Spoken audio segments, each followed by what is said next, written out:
A mother deliberately silenced her own children for 7 years, just to keep her husband from ever leaving home. 3 beautiful children born into a multi-million-dollar mansion, forced to live in complete silence.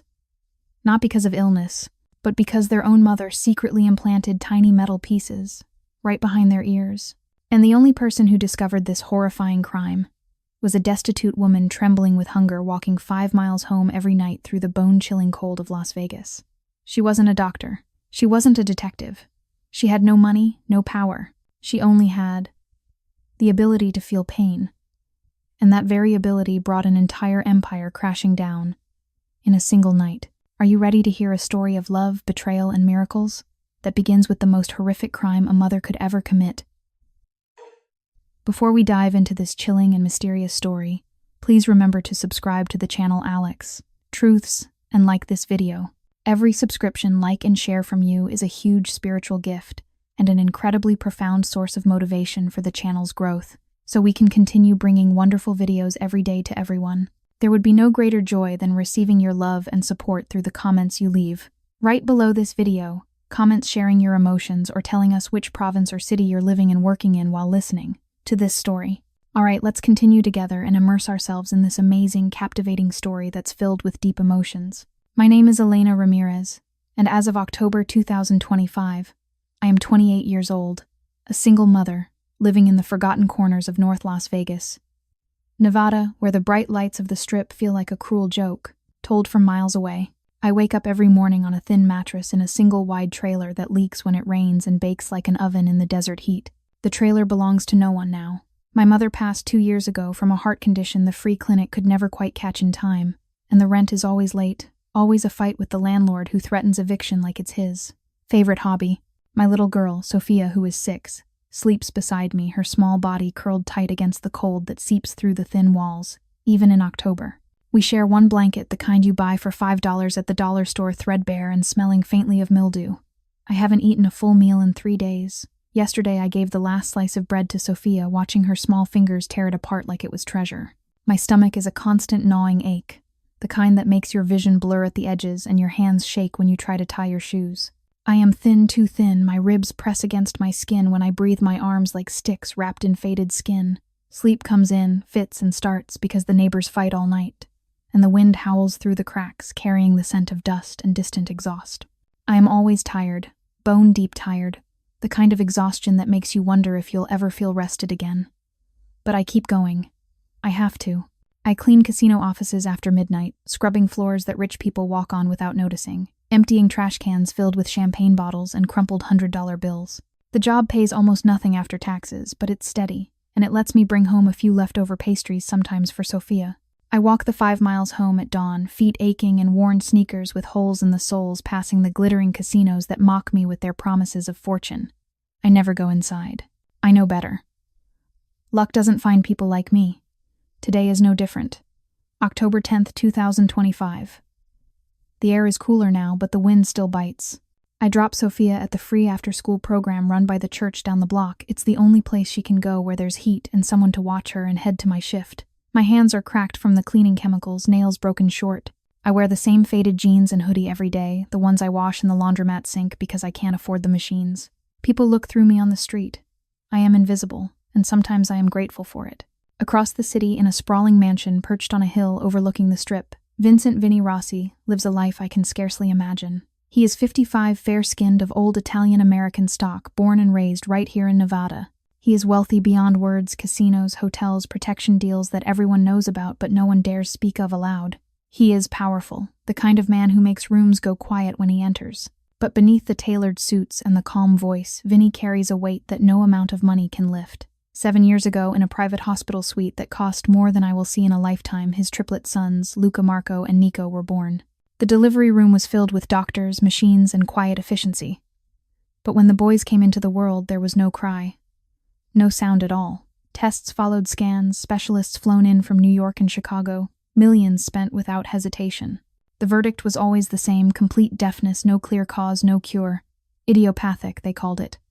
A word that means nothing when it's your children. Vinny never shows the pain in public. He stands tall in boardrooms, signs, deals that shift millions, and keeps his empire running like clockwork. But at night when the house is silent, he sits in the nursery that has become a playroom watching his sons sleep. He whispers their names into the darkness.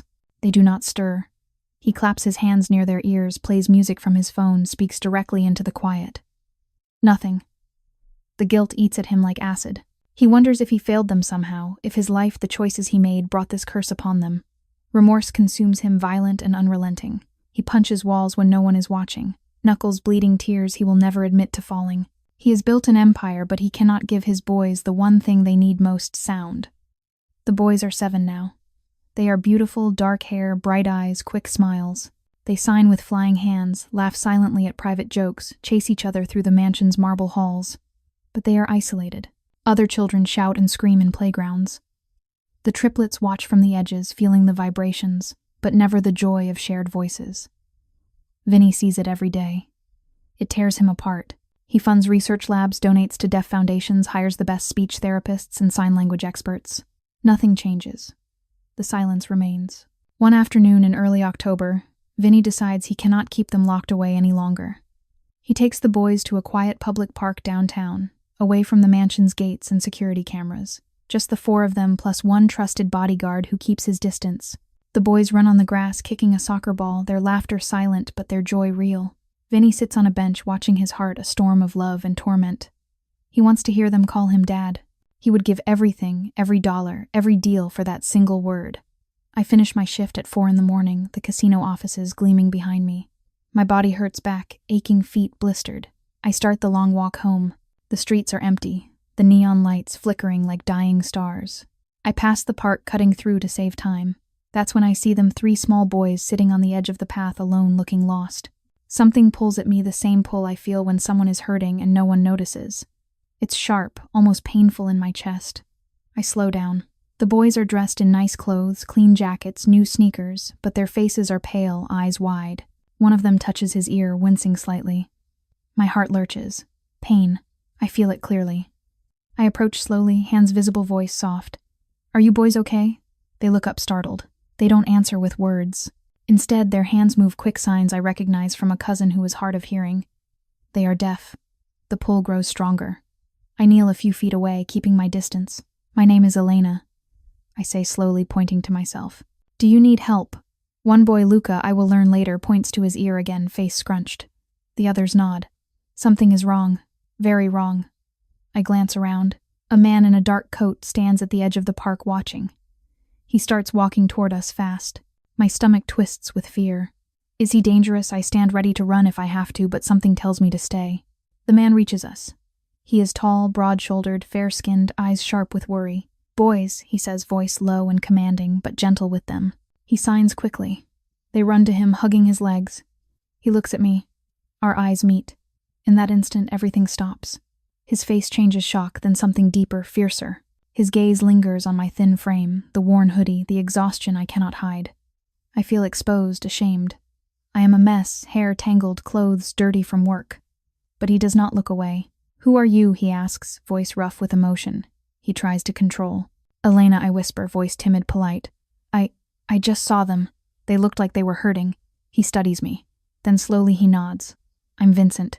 These are my sons." The boys tug at his hands, signing fast. He reads their signs, face paling. He kneels, touches each ear gently. The boys flinch.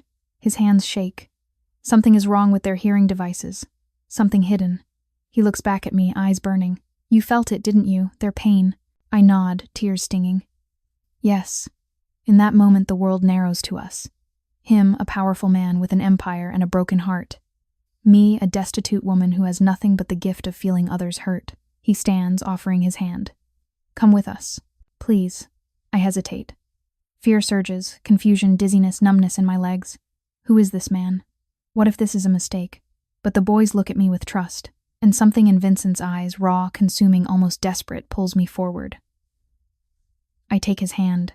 His grip is warm, strong, safe, and in that touch, the first spark of something impossible ignites. For him, it is love at first sight, fierce and overwhelming. Guilt crashes through him. How can he feel this for a stranger when his sons have suffered? Remorse tears at him, violent and unrelenting. Yet he cannot let go. For me, it is terror and curiosity, hope and shame. A man like him could never want someone like me.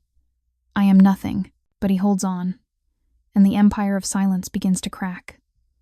The black SUV glided through the gates of the mansion like it owned the night, which in a way it did. The leather seats were warm, heated from below, and the air smelled faintly of expensive cologne and polished wood, nothing like the sour mildew and stale cigarette smoke that clung to my hoodie. I sat in the back with the 3 little boys pressed against me, their small hands clutching my sleeves as if I might disappear. Vincent, mister. Rossi sat up front with the driver, but every few seconds his eyes found mine in the rearview mirror. Each glance felt like a physical touch, heavy, searching, almost desperate. I didn't dare speak. My throat was too dry, my lips cracked from dehydration. My stomach twisted with hunger so sharp it made me dizzy. I pressed one hand against my abdomen, trying to quiet the growling that seemed impossibly loud in the silence of the luxury vehicle. Sophia would be asleep by now at the church program, safe for a few more hours. I had to get back to her. But my legs felt like water. My head swam. The world outside the tinted windows, blurred neon signs, palm trees, the endless glow of the strip, everything too bright, too fast. Vincent turned slightly in his seat. "You're shaking," he said quietly. His voice was low, controlled, but there was a tremor beneath it, something raw. "Are you cold?" I shook my head too quickly. "No, sir. I'm fine." The lie tasted bitter. I wasn't fine. I hadn't been fine in years. He studied me for a long moment, then spoke to the driver without looking away from me. "Turn up the heat, and take the long way. No stops." The warm air rose around me like a blanket I didn't deserve. The boys, Luca, Marco, and Nico, leaned heavier against my sides. Their breathing was soft, trusting. One of them, the smallest Marco, rested his cheek on my arm and closed his eyes. I froze, afraid to move, afraid my dirty sleeve would soil his perfect little jacket. Vincent watched every tiny movement. His jaw tightened, a muscle jumping under the skin. Inside his chest, something violent was happening. He had spent 7 years drowning in guilt because he could not give his son sound. He had screamed at doctors in private jets, smashed mirrors in hotel bathrooms, begged God in empty chapels at 3 a.m. And now this thin, exhausted woman who looked like she hadn't eaten properly in weeks had walked into a public park and felt their pain when no one else had. Not the specialists, not the best money could buy. Her love crashed into him like a fist to the sternum. Instant. Burning. Wrong. How could he feel this way? He was old enough to be her father. He was a man stained by choices most people would never understand. He had blood on his ledger, even if it was never his hands that pulled the trigger. And she looked like she might blow away in the next desert wind. Yet the feeling would not leave. It grew, claws sank into his ribs. He wanted to wrap her in every coat he owned, feed her until the hollows disappeared from her cheeks, give her a life where she never had to walk 5 miles home at dawn again. The urge was so fierce, it frightened him. We pulled into the circular driveway of the mansion. Marble steps. Fountains lit gold and blue. 2 security men stood at the doors, arms folded, watching me like I might steal the silverware. I shrank smaller in the seat. Vincent opened my door before the driver could. He offered his hand again. This time I took it because my knees were trembling so badly I thought I might fall. His palm was warm, calloused in places I didn't expect. He held me steady as I stepped out, and for a heartbeat, we stood too close. I could smell him: clean soap, faint cedar, something expensive and masculine. I smelled like bleach and sweat and despair. Inside, the foyer was bigger than my entire trailer. Crystal chandelier the size of a small car. Floors so polished I could see my reflection. Pale, gaunt eyes too large and a face too thin. I looked like a ghost. The boys ran ahead, signing excitedly to each other. Vincent watched them, then turned back to me. "Come, you need to sit down." He led me to a sitting room with cream sofas and a fireplace already burning low. A woman in a crisp uniform appeared almost instantly, housekeeper, I guessed. She looked at me with polite confusion. "Bring food," Vincent said. "Something warm. Soup, bread, whatever we have that's ready. And blankets." The woman nodded and vanished. I stood in the middle of the room, arms wrapped around myself. "I can't stay long," I whispered. "My daughter Sophia, she's at the church program. I have to pick her up." Vincent's face softened. "We'll send someone. Right now." "Tell me where." I hesitated. Fear spiked sharp in my chest. What if they took Sophia? What if this was some kind of trap? But the boys were watching me, with wide, hopeful eyes, and Vincent's gaze never wavered. I gave the address in a voice so soft I barely heard it myself. He spoke into his phone. 2 sentences. "Done." Then he gestured to the sofa. "Please." "Sit." I obeyed because my legs wouldn't hold me anymore. The cushions swallowed me. I had never sat on anything so soft. It felt wrong, like I was dirtying it. Food arrived on a silver tray, chicken noodle soup, steaming in a porcelain bowl, fresh rolls butter, a glass of water with lemon slices floating like tiny suns. My hands shook so badly I nearly dropped the spoon. Vincent sat across from me in an armchair, elbows on his knees, watching me eat. I took one spoonful. The warmth hit my stomach like a shockwave. Tears burned behind my eyes. I ate slowly, trying not to sob, trying not to look like the starving animal I felt like. He didn't speak while I ate. He just watched, and the silence between us grew heavier with every passing second. When the bowl was empty, he leaned forward. "How long has it been since you had a real meal?" I stared at the empty bowl. Shame flooded me, hot and suffocating. 3 days, I whispered. Maybe 4. His hands clenched on his thighs. Inside his chest, the conflict roared louder. How could the world allow this? How could a woman who felt his son's pain when no one else did be left to starve? The guilt he carried for his boys suddenly expanded, swallowing him whole. He had failed them. And now the universe had placed her in his path, a living rebuke to every dollar he had ever made. He stood abruptly. "You're not going back to that trailer tonight." Panic surged through me. "I have to. Sophia will be here soon. We have guest rooms. You both can stay. No strings, just rest." I shook my head, tears spilling now. "I can't. I don't belong here." "You belong wherever I say you belong," he said, voice rough with something that sounded almost like pain. "Tonight, that's here." Before I could argue, his phone buzzed. He answered, listened, then his face darkened. He stood motioning to one of the security men who had appeared silently in the doorway. "Rossi crew from the east side just rolled up outside the gates," the man said quietly. "They're demanding a sit-down. Now." Vincent's jaw locked. "Tell them I'm occupied. They're not leaving." They brought 3 cars. Armed. I shrank deeper into the sofa. The boys sensed the tension and clustered near me, small hands gripping my hoodie. Vincent looked at me, really looked, and something fierce flashed in his eyes. Protection. Possession. Love so sudden and violent it scared him. "Keep them here," he told the security man. "No one comes inside." He crossed to me in 3 strides, knelt so we were eye level. "I have to handle this. You stay here. You're safe. I swear it." I nodded, numb, terrified. He reached out, brushed a strand of hair from my cheek with trembling fingers. The touch burned. "I'll be back in 10 minutes. He stood, straightened his jacket, and walked out like a man going to war. Through the tall windows, I watched him stride down the driveway toward the gates. 3 black SUVs waited, headlights glaring. Men stepped out, hard faces, leather jackets, hands near hips. Vincent stopped 10 feet away. Words were exchanged. Voices rose, though I couldn't hear them. Then one of the men gestured sharply toward the mansion toward me. Vincent's posture changed. Shoulders squared. He stepped closer. The other man backed up a single step. Whatever Vincent said next made the man freeze. The conversation ended abruptly. Engines started. The SUVs pulled away, tires spitting gravel. Vincent stood alone in the driveway for a long moment, head bowed, fists clenched at his sides. When he returned, his face was a mask again, but his eyes were stormy. He knelt in front of me once more. "It's handled." I stared at him, heart pounding so hard I thought it might crack a rib. "Why are you doing this?" He looked at me, really looked, and the mask cracked. "Because the moment you walked into that park, something inside me woke up. And it won't let me let you go." Tears streamed down my face. "I'm nobody." "You're everything," he whispered, voice breaking, "and I'm terrified of how much I already need you." Outside, the wind howled against the mansion walls. Inside, 2 broken hearts beat in the sudden, impossible silence, waiting for whatever came next. I never asked to feel other people's pain. It simply came to me the way some people hear perfect pitch or see colors in music. It started when I was small, my mother crying quietly in the kitchen after another eviction notice, and I would crawl into her lap without a word, just sit there until the shaking stopped. She used to call me her quiet healer. I thought everyone could do it. I thought it was normal. It isn't. In North Las Vegas, normal is different. Normal is watching your neighbors sell their furniture piece by piece to pay the electric bill. Normal is choosing between buying milk for your child or keeping the lights on another week. Normal is smiling at the casino manager who pays you pennies while he tips the cocktail waitresses with folded hundreds.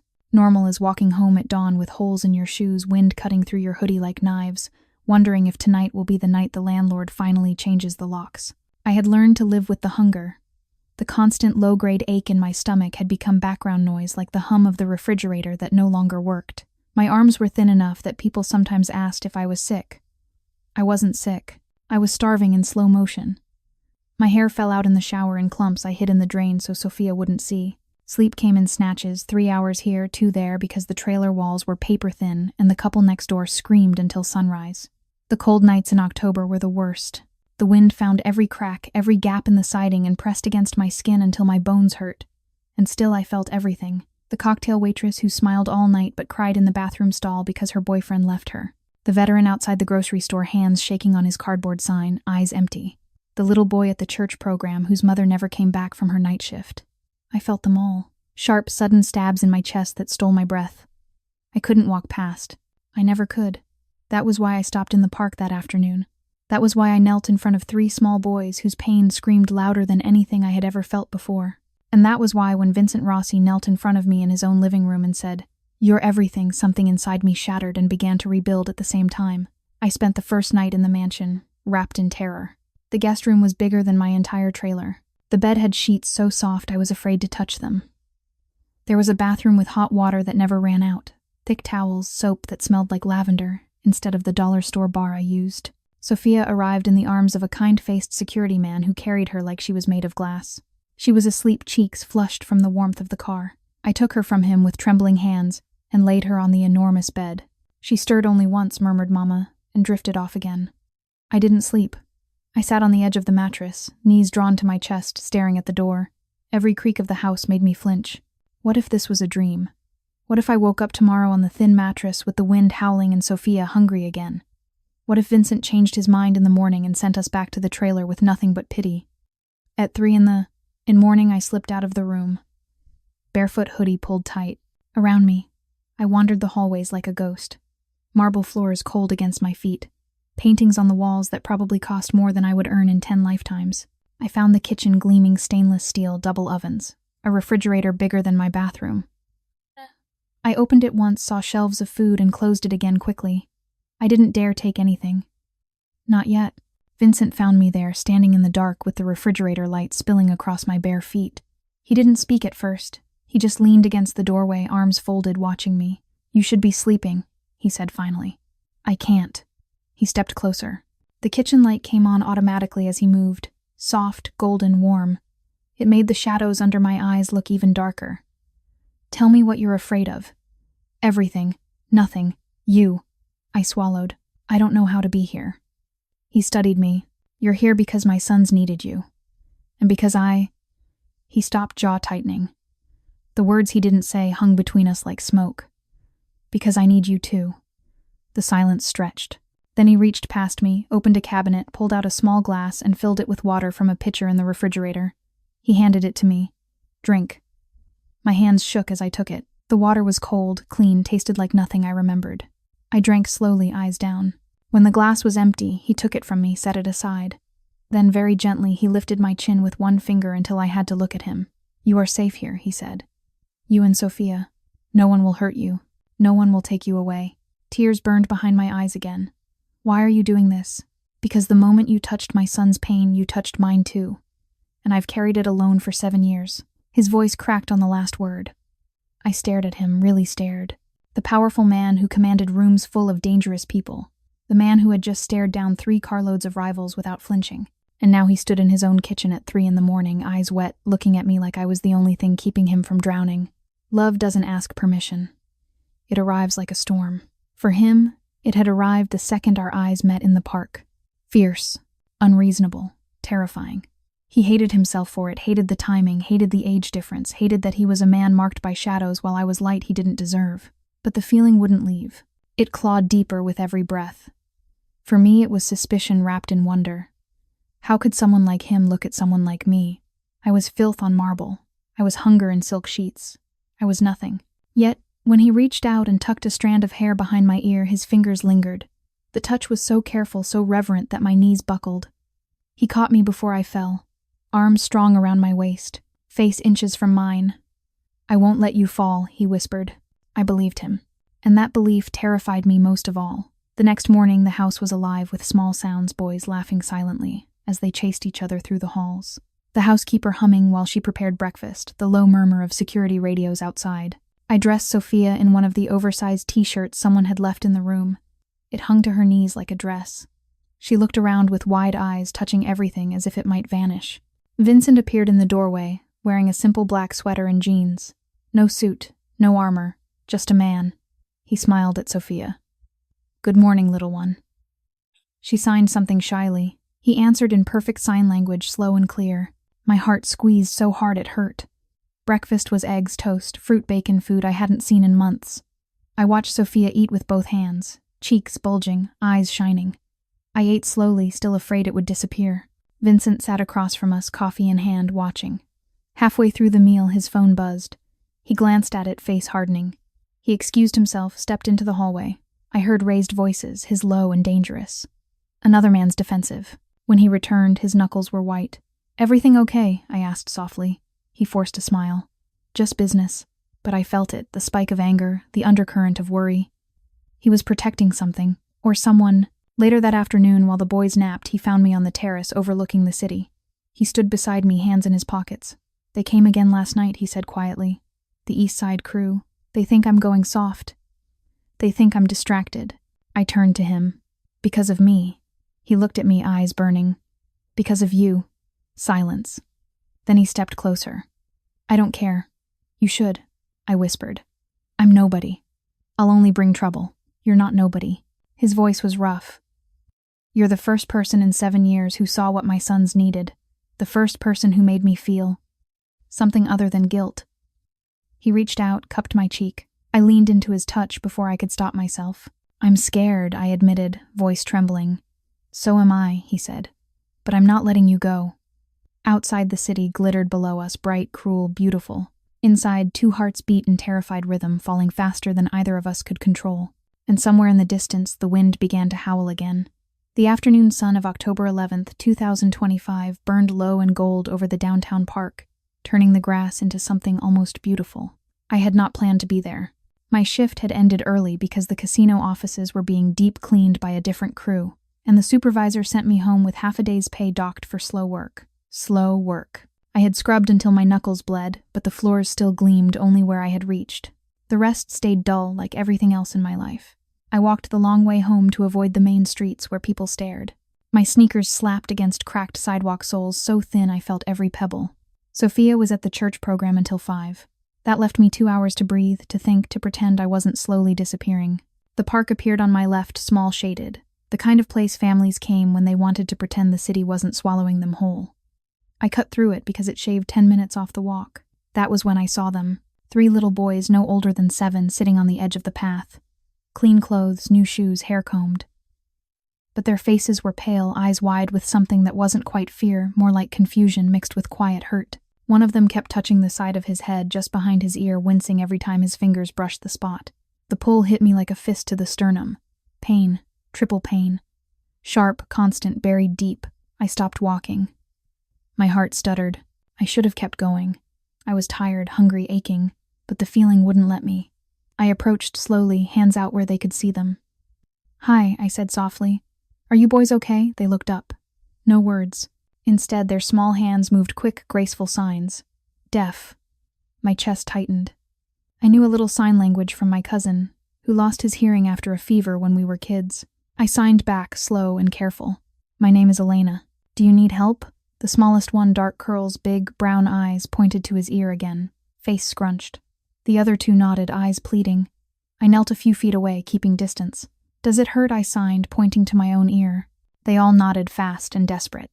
Something was wrong. Very wrong. Not just the usual adjustment pain people talk about with hearing devices. This was deeper, hidden, pressing.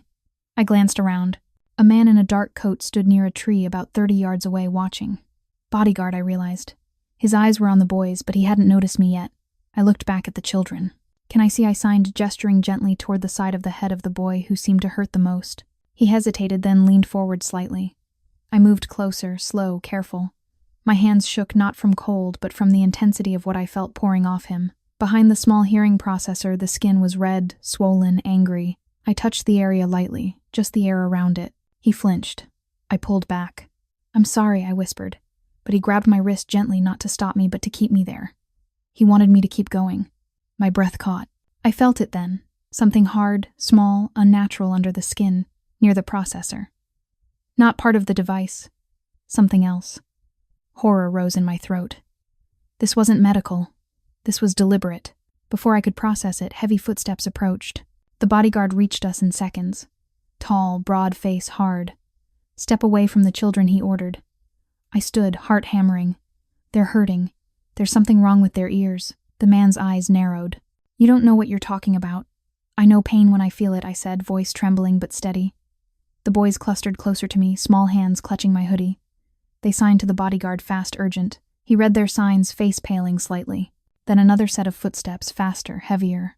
Vincent Rossi appeared at the edge of the path. He was wearing a charcoal sweater, sleeves pushed to his elbows, dark jeans, expensive boots. Even in casual clothes, he looked like power made flesh. But his face, God, his face was a storm of worry and something deeper, something that made my knees weak. His eyes found his son's first. Relief flashed, then fear when he saw how they clung to me. Then his gaze lifted to mine. The world tilted. It was the same look from the night before in the kitchen, fierce, burning, consuming. But now it was in daylight, raw, unprotected. He crossed the grass in long strides, never breaking eye contact. Boys, he said, voice low. He signed quickly.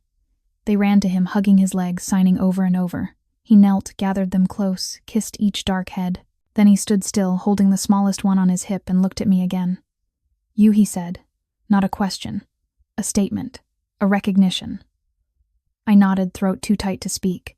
The bodyguard shifted. Sir, she was. Vincent held up a hand. The man went silent. Vincent stepped closer to me. Close enough that I could smell cedar and clean cotton and the faint salt of fear sweat on his skin. You felt it, he said quietly. Their pain. Yes. No doctor has ever found anything. 7 years. Millions. And you, his voice cracked. You just walked up and knew. I looked down at my dirty sneakers, at the frayed hem of my jeans. Shame burned hot in my cheeks. I didn't do anything special. You did everything. His sons tugged at his hands, signing urgently. He read their signs, face draining of color. He knelt again, touched each boy's ear gently. They winced in unison. His hands shook. He looked up at me, eyes wet. There's something there. Behind the processors. Small. Hard. It's pressing on them. He stared at me like I had spoken a language no one else knew. Then he stood, turned to the bodyguard. Get the car. Now. The man hesitated. Sir, the East Side crew is circling again. They're watching. Vincent's jaw locked. Let them watch. He looked back at me. Come with us. Panic surged through me, sharp, dizzying. I can't. Sophia will get her. I promise. I shook my head. You don't understand. I'm nobody. I'll ruin everything. He stepped closer, voice dropping to a whisper only I could hear. You already saved everything that matters to me. His hand found mine, warm, steady, calloused in ways that spoke of a life that hadn't always been marble floors and chauffeurs. I felt the tremor in his fingers. The violent war inside him, guilt for his sons, remorse for every year of silenced terror that he was falling for a woman who had nothing, who could be taken from him as easily as she had appeared. And beneath it all, love. Burning. Unreasonable. Complete. I took one step toward the waiting SUV. The wind picked up, scattering dry leaves across the path. Behind us, tires screeched at the park entrance. 3 black sedans rolled to a stop, blocking the way out. Men stepped out, hard faces, leather jackets, eyes locked on Vincent. He didn't flinch. He simply tucked me behind him, his sons gathered close, and faced them. One of the men called out, voice mocking. Going soft, Rossi. Picking up strays now. Vincent's voice was ice. Walk away. This isn't your business. The man laughed. Everything in this city is our business when you start acting like a saint. Vincent took one step forward. Last warning. Silence stretched, thick and dangerous. Then the man raised his hands in mock surrender. Fine. For now. The sedans pulled away. Vincent exhaled, shoulders dropping slightly. He turned to me, eyes searching mine. You're safe, he said again. But we both knew it wasn't true. Not yet. Because the moment I let him take my hand again, I knew I was walking into a world of shadows and that the brightest light in it was the man holding on to me like I was his last hope. And he was holding on so tightly it hurt. In the best, most terrifying way. The SUV doors closed with a soft, expensive thud that felt like the ceiling of a vault. Inside, the air was warm, scented with leather and faint traces of Vincent's cologne, cedar and something darker like aged whiskey left too long in the sun. I sat in the middle of the back seat, the 3 little boys pressed against me on either side like small, trusting anchors. Luca held my left hand. Marco clutched the sleeve of my hoodie. Nico rested his head on my shoulder, eyes half closed, exhausted from whatever invisible weight had been pressing on him for years. Vincent sat in the front passenger seat, but he kept turning eyes, finding mine every few seconds. Each glance was a spark, hot, urgent, almost painful. I could feel the storm inside him growing. The guilt he had carried for 7 silent years now had to face mine. A woman who looked like she might collapse if the wind blew too hard. A woman who had no right to be here in this car, in this life. My stomach cramped again, sharp and familiar. I hadn't eaten since yesterday's half slice of stale bread. My head swam lightly, the edges of my vision soft and gray. I pressed my free hand against my ribs, trying to steady myself. The boys noticed. Marco signed something quick to his father. Vincent's face tightened. He spoke to the driver, quiet, clipped words, then turned fully in the seat. "You need food," he said. "Not a question." "I'm okay," I whispered. My voice sounded small, fragile, like it might break if I spoke any louder. He didn't argue. He simply reached into the console between the seats, pulled out a small wrapped protein bar, chocolate, the expensive kind with almonds, and handed it to me. My fingers shook as I took it. The wrapper crinkled too loudly in the quiet car. I stared at it, shame flooding me so hot I could barely breathe. "I can wait," I said. "No." His voice was gentle, but steel ran underneath it. "You eat. Now." I unwrapped it, slowly broke off the smallest piece, and put it in my mouth. The chocolate melted instantly, rich, sweet, overwhelming. Tears pricked my eyes. I chewed carefully, trying not to cry, trying not to look like the starving creature I was. The boys watched me with wide, curious eyes. Luca signed something soft. Vincent translated quietly. "He says you look hungry like a little bird." I managed a trembling smile. "Tell him I'm okay now." Vincent did. Then he watched me finish the bar piece by careful piece, as if every bite was something sacred. When the wrapper was empty, he took it from me, folded it neatly, and set it aside. His fingers brushed mine, deliberate, lingering. Electricity raced up my arm. "Thank you," I whispered. He shook his head once. "Don't thank me yet." The SUV pulled into the underground garage beneath the mansion. Lights flickered on, automatically bright, clean, endless rows of gleaming cars. I had never seen so much money sitting still in one place. Vincent helped me out first, his hand firm around my elbow. I swayed slightly, dizziness, hunger, fear all at once. He steadied me without a word. Inside the house, the housekeeper Maria, soft-spoken and kind-eyed, appeared with a tray, warm soup, fresh bread, sliced apples, a tall glass of milk. She set it on the low coffee table in the same cream and gold sitting room from the night before. Vincent guided me to the sofa. The boys climbed up beside me, silent but watchful. "Eat slowly," he said. "We have time." I did, spoonful by spoonful. Each one felt like a confession of weakness, of need, of everything I had tried so hard to hide. When the bowl was empty, Vincent knelt in front of me again. The boys leaned forward, 2 small faces, serious. "Show me," he said quietly. I understood. I looked at Luca first, the one who had winced the most.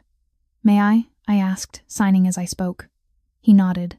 I lifted his hair gently. The skin behind the processor was inflamed, red, swollen, hot to the touch, even from inches away. I felt it again, that hard, unnatural lump, small as a pea, lodged deep. Not part of the medical device. Something foreign. Something wrong. My breath caught. Horror rose thick in my throat. I moved to Marco. Same thing. Then Nico. Identical. 3 tiny, deliberate intrusions. 3 children suffering in silence for years. I looked up at Vincent. Tears streamed down my face before I could stop them. "There are things," I whispered. "Small. Metallic. They're pressing on nerves. They don't belong there." Vincent's face went white, then gray, then something darker, rage so cold it burned. He reached out, touched each boy's ear with trembling fingers. They winced in perfect unison. His hand dropped to his side, fist clenched so hard the knuckles cracked. "How long?" he asked, voice hoarse. "I don't know," I said, "but it's been hurting them. A long time." He stood abruptly, turned away, shoulders rigid. I saw the moment the guilt crashed over him, again violent, merciless.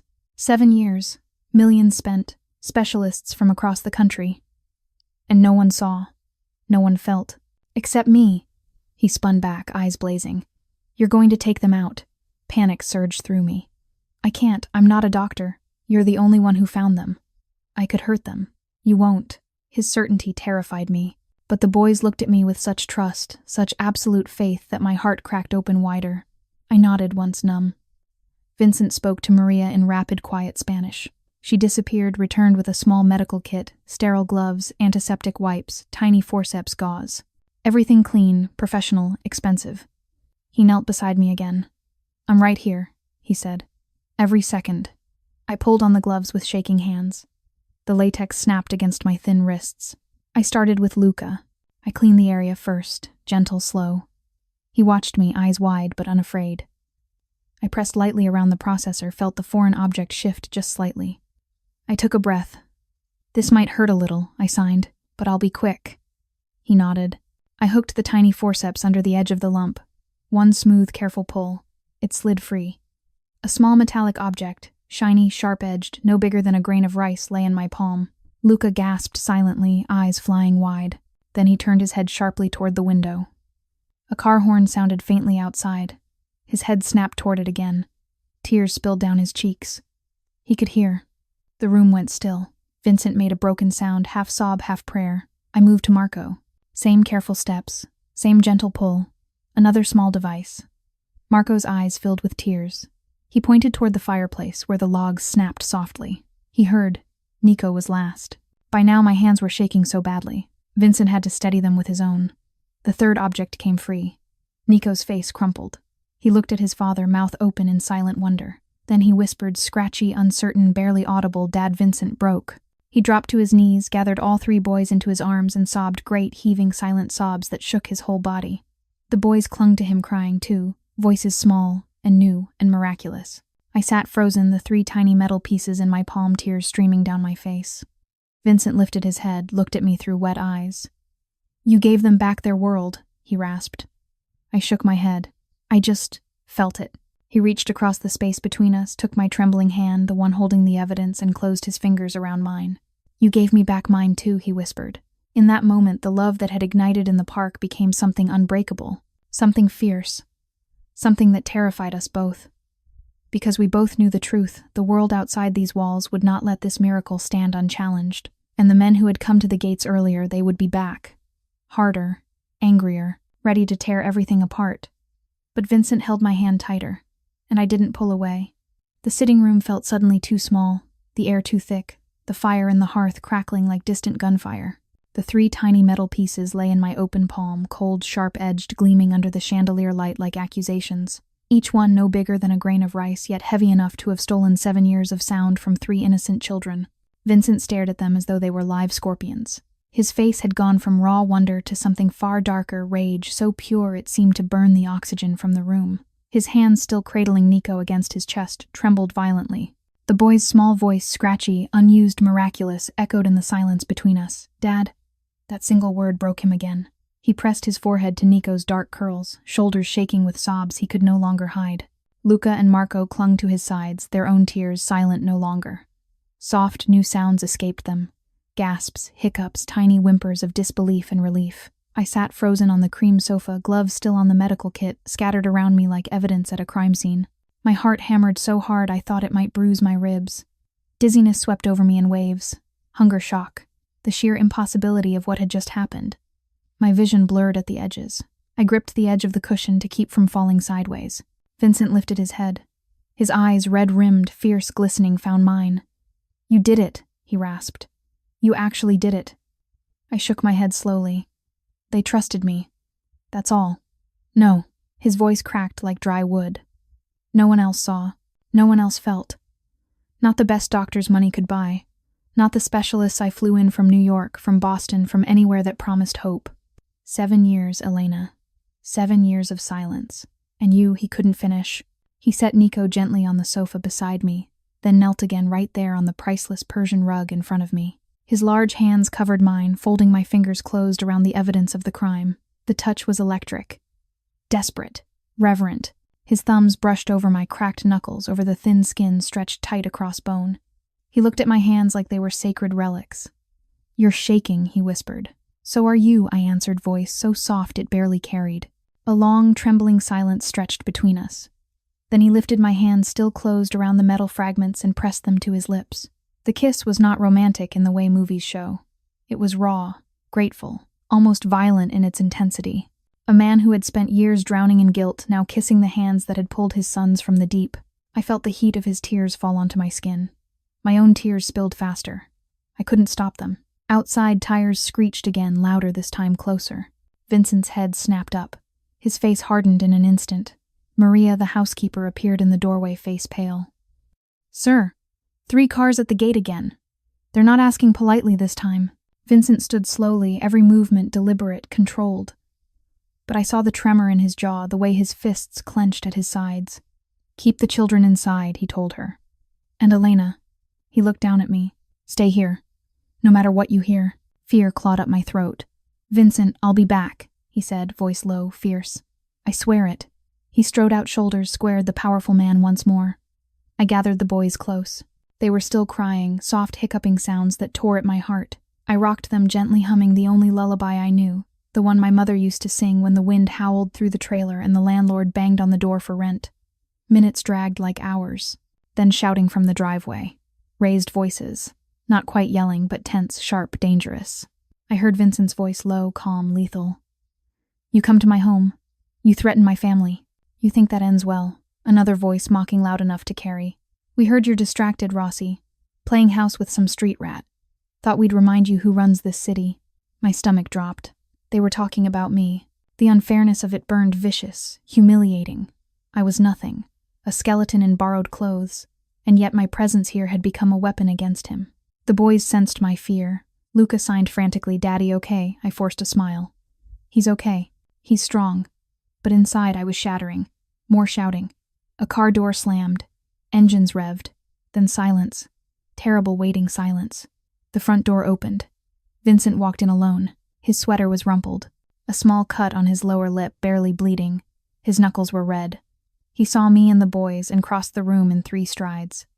He dropped to his knees again, pulled all 3 children into his arms. They clung to him, small hands signing against his chest. "We heard you. We heard everything." He laughed, broken, choked. I know. Then he looked at me over their heads.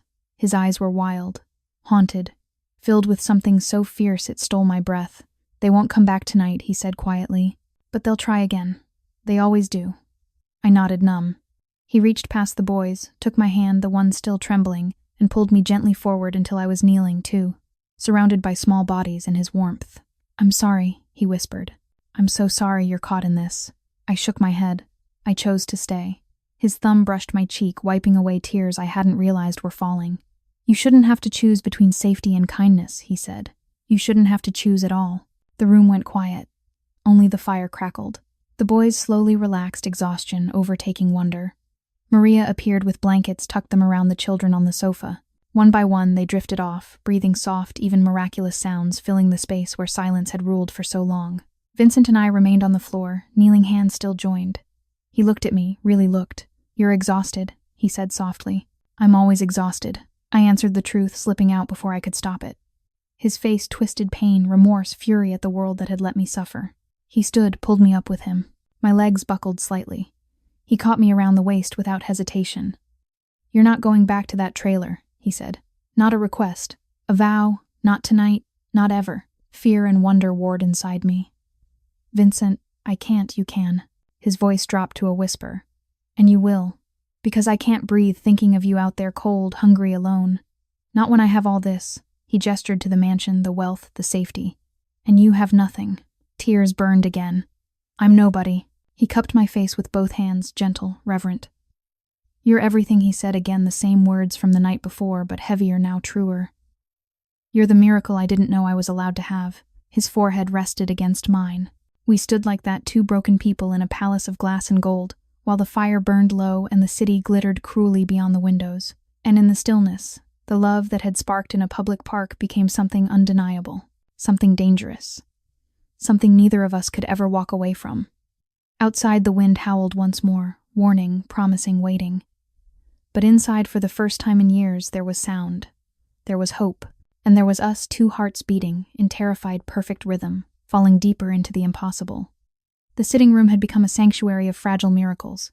The fire burned low now, casting long golden shadows across the cream sofas where the 3 boys slept, curled together under thick wool blankets, small chests rising and falling with soft, audible breaths. Every rise and fall felt like a gift. Every tiny snore, every murmured dream word was proof that silence no longer ruled them. I sat on the floor beside them, knees drawn to my chest, still wearing the same thin hoodie I had walked into the park with. My gloves had been discarded. My palms were red from the forceps, from the weight of what I had pulled free. The 3 small metal pieces rested on the coffee table, now arranged in a neat row on a white linen napkin Maria had brought without being asked. They looked innocent in the firelight, tiny, harmless-looking things. They were not. Vincent paced slowly in front of the tall windows that overlooked the glittering sprawl of Las Vegas. The city lights painted his face in shifting colors, red, blue, gold, like bruises that refused to settle. His hands were behind his back, fingers laced so tightly the knuckles stood white. Every few steps he stopped, glanced at his sleeping sons, then at me. Each time his eyes met mine, something inside him cracked a little more. He had not spoken since the confrontation at the gate. Not really. Only quiet instructions to Maria, clipped orders to the security team patrolling the perimeter. But I felt it, the rage building beneath the surface, the guilt twisting tighter, the love for me that now warred with the fury he could barely contain. Finally, he stopped pacing. He crossed to the coffee table, picked up one of the metal fragments between thumb and forefinger, and held it to the light. His breath caught.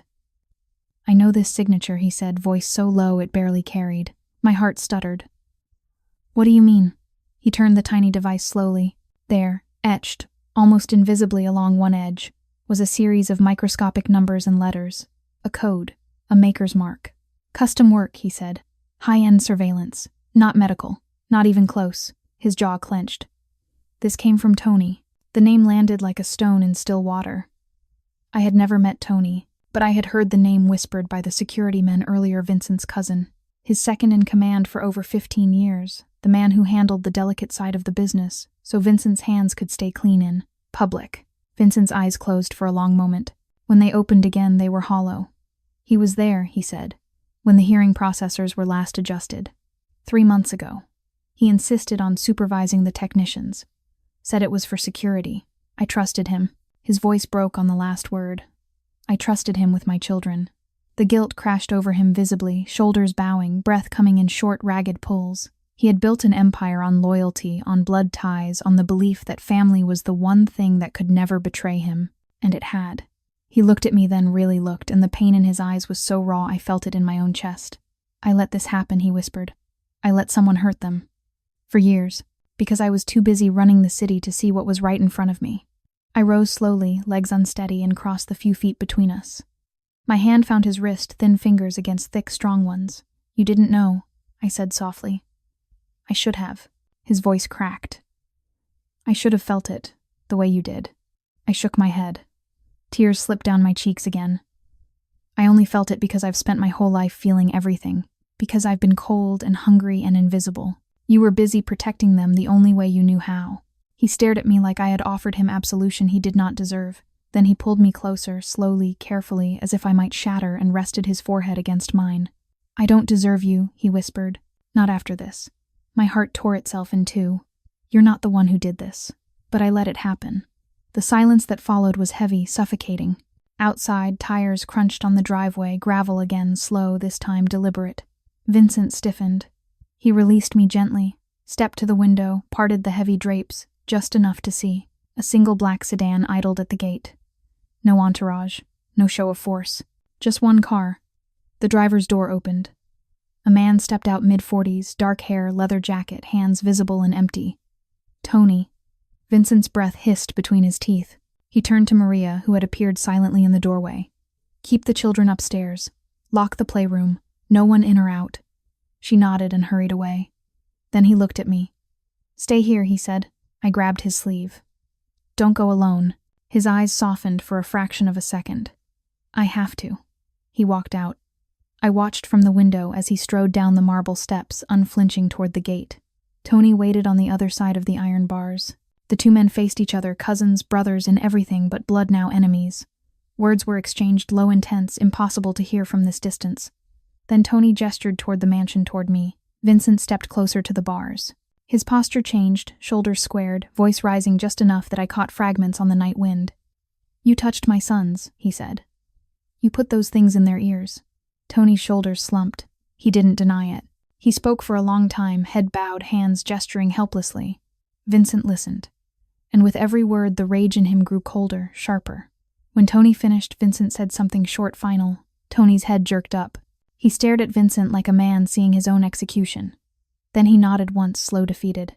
He turned, got back in the car, and drove away. Vincent stood alone in the driveway for a long minute, head bowed, fists clenched. When he came back inside, he looked 10 years older. He walked straight to me, took both my hands in his. He confessed, he said quietly. He did it to weaken me, to make me doubt myself, to force me to step back from the business so he could take over. He thought, if the boys stayed broken, I would break too. His voice cracked on the last word. I felt the moment his heart tore open completely. He dropped to his knees in front of me again, forehead pressed to my joined hands. I trusted him, he whispered. I trusted him with everything. And he used my children as pawns. Tears fell from his eyes onto my skin. I knelt too, wrapped my arms around him. He held me like I was the only solid thing left in his world. We stayed like that, two people from opposite ends of the earth, while the fire died to embers, and the city lights glittered coldly outside. And in the stillness, the love between us became something unbreakable, something that would have to survive whatever came next. Because Tony's confession was only the beginning. The East Side crew would hear of this. They would come again, harder, and this time they would not leave so easily. But Vincent lifted his head, looked into my eyes, and whispered the one thing that mattered most. I love you, he said, and I will burn this city down before I let anyone take you from me. And that belief terrified me more than anything ever had, because love like this fierce consuming born in fire demanded everything. And I had so little left to give, yet I gave it anyway, because for the first time in my life someone saw me, and he refused to let me go. The fire had died to glowing coals, leaving the sitting room in soft, flickering half-light. The 3 boys slept on small faces, peaceful for the first time in years. Their breathing, a quiet symphony that still felt like a dream. I sat on the edge of the sofa, knees drawn up, arms wrapped tightly around myself as if I could hold my fracturing heart together with sheer will. Vincent stood at the tall window back to me, staring out at the city that never slept. The neon glow painted his silhouette in shifting crimson and electric blue. He had not moved in almost 10 minutes. His shoulders were rigid, the line of his jaw carved from stone. Every few seconds his fists would clench and unclench at his sides, the only sign that the storm inside him had not yet passed. Tony's confession had left a wound that would not close. I could feel it radiating from him, guilt so thick it choked the air, remorse so sharp it drew blood with every breath. He had trusted Tony with his life, with his children's lives, with everything that mattered. And Tony had repaid that trust by planting pain inside innocent ears, by turning 3 small boys into silent hostages in a power play. Vincent finally turned. His eyes found mine immediately, red-rimmed, haunted, burning. He crossed the room in slow, deliberate steps, and knelt in front of me again, as he had done so many times tonight. This time he did not reach for my hands. He simply looked at me as though memorizing every hollow in my cheeks, every shadow under my eyes. I should have seen it, he said, voice rough. I should have known. You couldn't have, I whispered.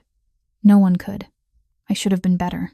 The words carried the weight of 7 years of silence, of every sleepless night he had spent blaming himself, of every dollar thrown at doctors who gave him nothing but shrugs. I reached out, hesitant, trembling, and touched his cheek. My fingers were cold against his warm skin. You are the best father I have ever seen, I said softly. You never stopped trying. His eyes closed. A tear escaped, tracing a slow path down the side of his nose. Then he opened them again, and something fierce flashed there. I won't let him walk away, he said. Not after this. Fear spiked through me, cold, sharp. What will you do? He looked away. What I should have done years ago. End the threat. The implication hung between us, heavy and dark. I shook my head. There has to be another way. He met my gaze again. There isn't. But in his eyes I saw the war, the man who had built an empire on ruthlessness versus the father who had just heard his son speak for the first time. The man who loved me fiercely, completely, versus the man who could not afford mercy. The silence stretched painful and taut. Then the front door opened. Footsteps slow, heavy. Tony walked into the room alone. No security, no weapon. Just a man who looked smaller than I remembered. Shoulders bowed, face gray with exhaustion and shame. Vincent stood slowly, placing himself between Tony and the sleeping boys, and between Tony and me. Tony stopped 10 feet away. I had to come back, he said quietly. I couldn't leave it like that. Vincent's voice was ice. You shouldn't have come at all. Tony looked past him at the boys, still sleeping soundly. They're talking, he whispered, voice cracking. Vincent took 1 step forward. Because of her. He jerked his head toward me. Not because of anything you did. Tony's gaze shifted to me. He studied my thin frame, the worn hoodie, the exhaustion carved into every line of my face. I didn't know, he said. I didn't know she would be the one to find them. Vincent laughed, a short, bitter sound. You didn't care who suffered as long as it wasn't you. Tony flinched. Then he did the last thing I expected. He dropped to his knees, right there on the Persian rug in front of the man he had betrayed, in front of the woman he had never met. I'm sorry, he said, voice breaking. I'm so sorry. Vincent stared down at him, fists clenched so hard the veins stood out on his forearms. Tony continued, words tumbling out in a rush. I was angry. All my life. You had everything, the power, the respect, the family. I had nothing but scraps from your table. When the boys were born deaf, I saw my chance. I thought if you broke, I could finally be first. I was wrong. I was so wrong. Tears streamed down his face. Vincent's breathing was ragged. You hurt my children. For years. I know. You took their voices. I know. The room went still. Then Luca stirred on the sofa. His small eyes opened. He saw Tony kneeling, crying, and something shifted in his expression. He slipped off the sofa, bare feet silent on the rug. He walked straight to Tony. Vincent tensed. Luca. But the boy didn't stop. He stopped in front of Tony, small hands moving in careful signs. Tony read them, eyes widening. Luca signed again, slower, more deliberate. Tony's face crumpled. He translated in a choked voice. He says, I was angry inside. He says he forgives angry people.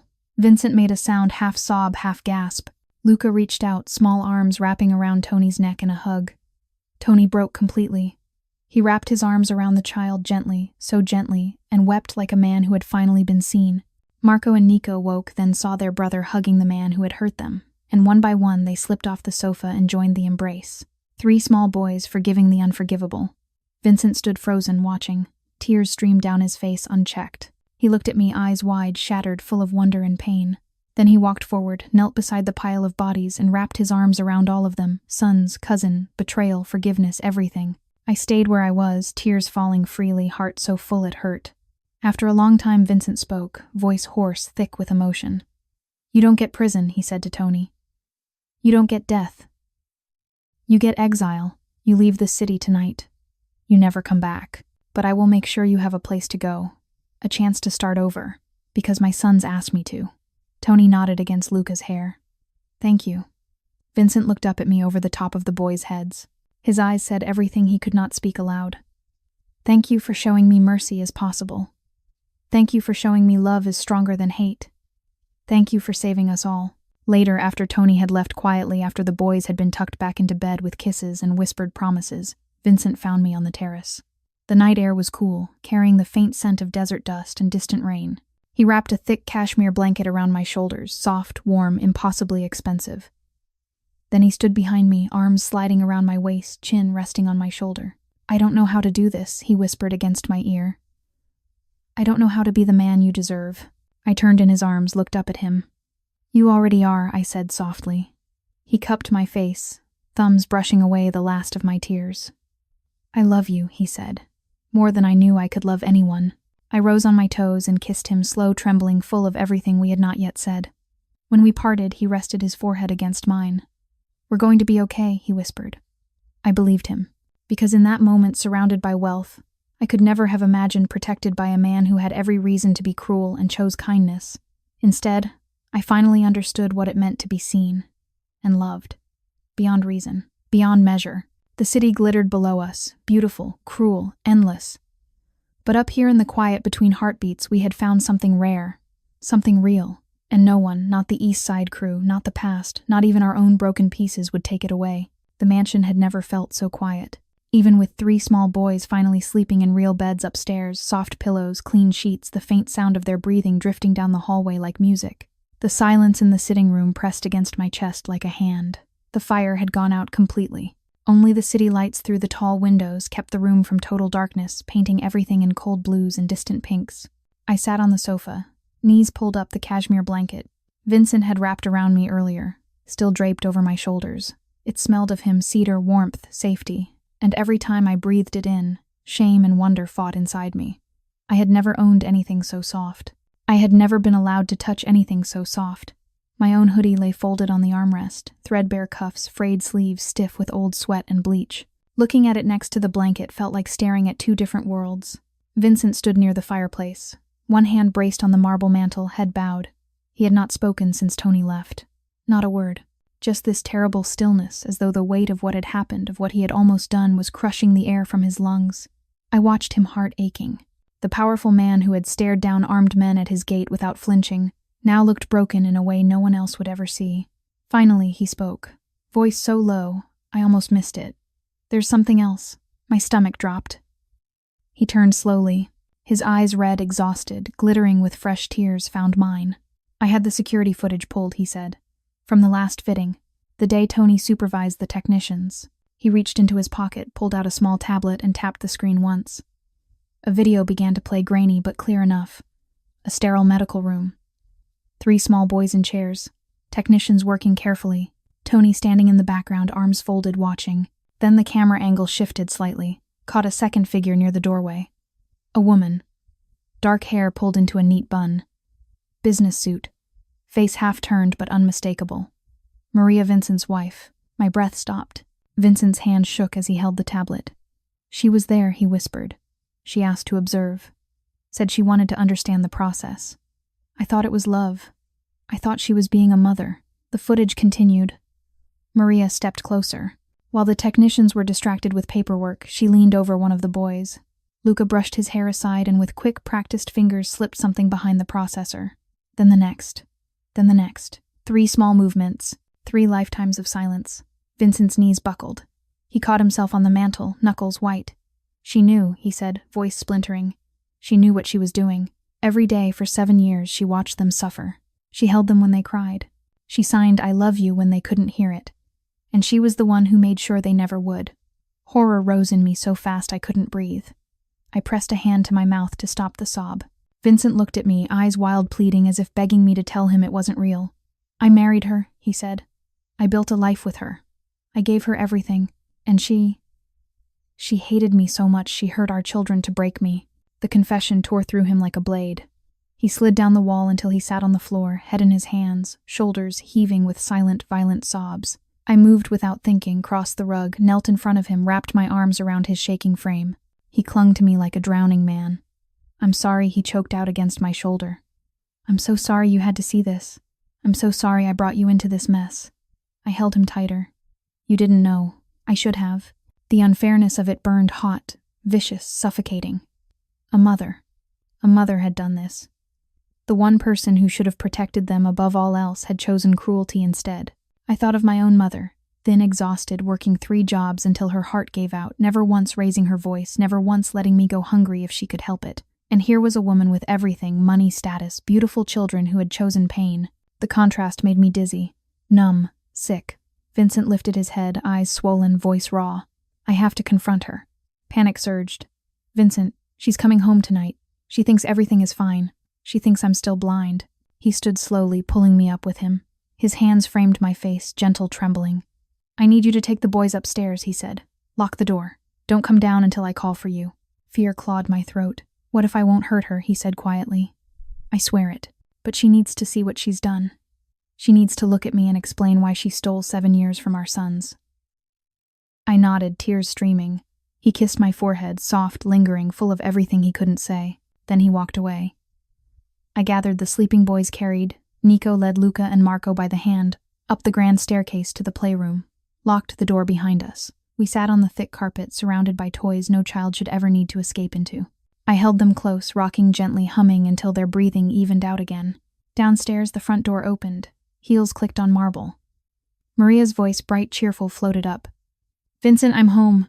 The meeting ran late, but silence. Then his voice low, calm, deadly. Sit down, Maria. A long pause. What's wrong? Sit. Down.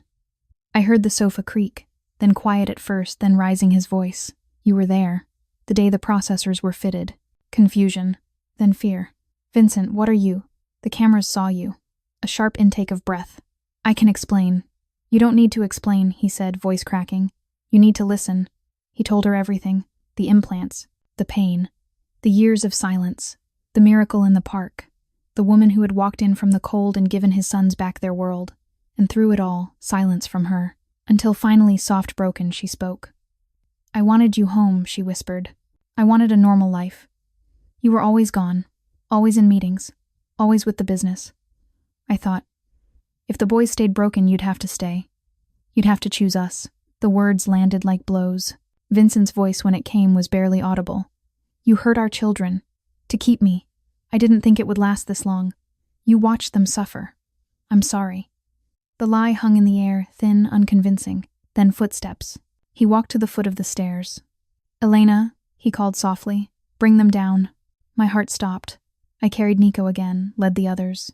We descended slowly. Maria stood in the middle of the foyer, pale, trembling. She saw the boys. Her knees buckled. Luca looked at her, really looked, and signed one simple thing. Why? Maria collapsed to the floor, sobbing. The boys didn't run to her. They stayed with me. Vincent knelt beside his wife, once the center of his world. I'm not going to hurt you, he said quietly. But you can't stay here. Not tonight. Not ever. She looked up at him, tears streaming. Where will I go? I don't care, he said. But you will leave, and you will never come near them again. She nodded, broken, defeated. Security appeared, silent, efficient. They escorted her out. The door closed. Vincent stood in the empty foyer for a long moment. Then he turned, walked to me, wrapped his arms around me and the boys, and held on, as though letting go would end him. I love you, he whispered against my hair, and I will spend the rest of my life making sure you never feel invisible again. I believed him, because in that moment, surrounded by betrayal, by loss, by impossible forgiveness, I finally understood. Love wasn't about perfection. It was about choosing kindness when everything inside you screamed for revenge, and he had chosen. For them, for me, for us. The city lights kept shining outside, cold, endless, uncaring. But inside these walls, something new was beginning. Something stronger than silence. Something unbreakable. The mansion felt like a held breath after Maria left. The foyer lights had been dimmed, leaving only the soft glow from the upstairs hallway, and the faint shimmer of city lights filtering through the tall windows. The boys were asleep in the guest wing, tucked into beds that swallowed their small bodies, surrounded by pillows and stuffed animals they had never owned before tonight. Maria, the housekeeper, had insisted on staying close to them, her kind face drawn with quiet sorrow. She understood more than she said. I stood alone on the terrace, wrapped in the same cashmere blanket, staring at the endless glitter of Las Vegas below. The wind was cooler now, carrying the faint scent of rain that never quite arrived in this desert. My bare feet ached against the cool stone tiles. I had not changed clothes since the park. My hoodie still carried, the faint smell of bleach and exhaustion, my jeans stiff with dried sweat. Every breath reminded me how out of place I was here. Every breath reminded me how desperately I wanted to stay. Footsteps behind me, slow measured. Vincent stepped out onto the terrace. No jacket. Shirt sleeves rolled to his elbows. The cut on his lip had stopped bleeding, but a faint bruise was already blooming along his jaw from the earlier confrontation at the gate. He stopped a few feet away, hands in his pockets, watching me with an intensity that made my skin prickle. You should be sleeping, he said quietly. I can't. He nodded once as though he had expected that answer. He moved closer slowly, giving me every chance to step back. I didn't. When he was close enough that I could feel the heat radiating from his body, he reached out and gently lifted the blanket higher around my shoulders. His fingers brushed my collarbone, accidental, careful, and stayed there a moment too long. You're freezing, he murmured. I'm always cold, I whispered. The truth slipped out before I could catch it. The trailer. The wind came through the walls every night. I got used to it. His face darkened, pain, fury, something deeper. He pulled me against him without another word. His arms wrapped around me, strong, warm, protective. I stiffened for half a heartbeat, old instincts, old fears, then melted against him. My cheek pressed to his chest. I could hear his heart pounding fast, unsteady like mine. He rested his chin on top of my head. I hate that you ever had to be cold, he said against my hair. I hate every night you spent hungry. Every mile you walked home alone. Every time someone looked through you like you didn't exist. Tears burned behind my eyes again. I survived. You shouldn't have had to survive, he said fiercely. You should have been cherished. Every single day. The words landed like blows, soft ones, the kind that heal instead of bruise. I tilted my head back to look up at him. His eyes were stormy love and guilt and longing and fear all at once. I'm scared, I admitted, voice trembling. I don't know how to do this. I don't know how to be here. With you. I'm terrified, he answered honestly. I'm too old for you. My life is dangerous. I carry shadows you shouldn't ever have to touch. And yet his voice cracked. I can't breathe when I think about letting you go. The confession hung between us, raw, exposed. Then he lowered his head. Our lips met slow at first, hesitant testing. The kiss deepened in a heartbeat. It was desperate, hungry, full of everything we had held back since the park. His hands slid up my back, cradling me closer. Mine found his shoulders, fingers digging in as though I might fall if I let go. When we finally parted, both breathing hard, he rested his forehead against mine. "I love you," he said again, fiercer this time, like a vow. "And I don't care what the world thinks. I don't care about the age. I don't care about the danger. I only care about you." Tears spilled down my cheeks. "I love you too," I whispered. "I've loved you since you looked at me in that park like I was the only thing that mattered." He kissed me again, deeper, more urgent. The blanket slipped from my shoulders. Neither of us cared. We stood there on the terrace, two people who should never have met, kissing like the world was ending and beginning at the same time. Later, much later, we moved inside. He led me upstairs to a guest suite I hadn't seen before. Soft lighting, enormous bed with crisp white sheets, windows overlooking the sleeping city. He didn't presume. He didn't push. He simply stood in the doorway while I sat on the edge of the bed, suddenly shy, suddenly aware of how thin I was, how worn my clothes were, how completely out of place I felt. Vincent crossed to me, knelt again, always kneeling as though I were the one with power here. "You don't have to decide anything tonight," he said softly. "But I want you to know this room is yours. This house is yours. This life, if you want it, is yours." I reached out, touched his face. "I want it," I whispered. "I want you." His eyes closed in relief. Then he rose, pulled me up with him, and kissed me once more. Slow, tender, full of promise. We didn't rush. We simply held each other close on hearts open until exhaustion finally claimed us both. We fell asleep, tangled together on top of the covers, his arms around me like a shield, my head on his chest, listening to the steady beat of his heart. For the first time in years, I slept without fear. Without cold, without hunger. And when I woke in the middle of the night, startled by the unfamiliar silence, Vincent was already awake, watching me with quiet wonder. He brushed hair from my face. "You're safe," he whispered. I believed him. Outside, the city never stopped moving, cars, lights, deals, and shadowed corners. But in here, in this stolen moment, time had stopped, and love, fierce, impossible, consuming, had begun to burn brighter than any neon sign below. The East Side crew would come again. They always did. Rival families would whisper. They always would. But Vincent held me closer, kissed my temple, and murmured against my skin, "Let them come." I closed my eyes. Let them come. Because for the first time in my life, I wasn't alone. And neither was he. The days that followed felt like waking from a long, cold dream into something warm and almost too bright to believe. October continued to unfold in Las Vegas with its dry winds and endless neon nights, but inside the mansion, the air had changed. The boys, Luca, Marco, and Nico, ran through the hallways with voices now free, laughing out loud, calling Daddy and Elena, in tones that still sounded new and wondrous to everyone who heard them. They no longer needed to feel vibrations through the floor to know someone was near. They could hear footsteps, whispers, the soft clink of spoons against breakfast bowls. I watched them from the kitchen island one morning, a cup of real coffee, hot, rich, not the instant powder I used to stretch with water warming my palms. My body still ached from years of hunger and cold nights. My arms remained thin, ribs still faintly visible beneath the borrowed silk robe Vincent had draped over me the first evening. Yet every time one of the boys ran to hug my legs or climbed onto the stool beside me to show me a drawing, the ache inside felt a little less sharp. Vincent stood at the stove, yes, the mafia boss of half the city's sleeves rolled up, flipping pancakes with surprising care. He glanced over his shoulder at me and smiled, small, private, the kind of smile no one else in the world would ever see. "You're staring," he said softly. "I can't help it," I answered, voice still timid when I spoke to him, as though part of me still feared he might realize I didn't belong here and send me away. He turned off the burner, crossed the kitchen, and cupped my face with both hands. "You belong here," he said, reading my thoughts the way he always seemed to. "You belong with us. Always." The words still made tears rise too quickly. I blinked them back. That afternoon, while the boys napped, Vincent took me downstairs to a room I had never entered before. A private office lined with dark wood and shelves of leather-bound books. He closed the door behind us. "I've been making changes," he said quietly. He opened a drawer and pulled out several folders. The first was a deed, my name on it. A modest but beautiful house on a quiet street in Summerlin, paid in full, no mortgage, no strings. The second was a trust fund for Sophia and for me, enough that I would never again have to choose between groceries and electricity.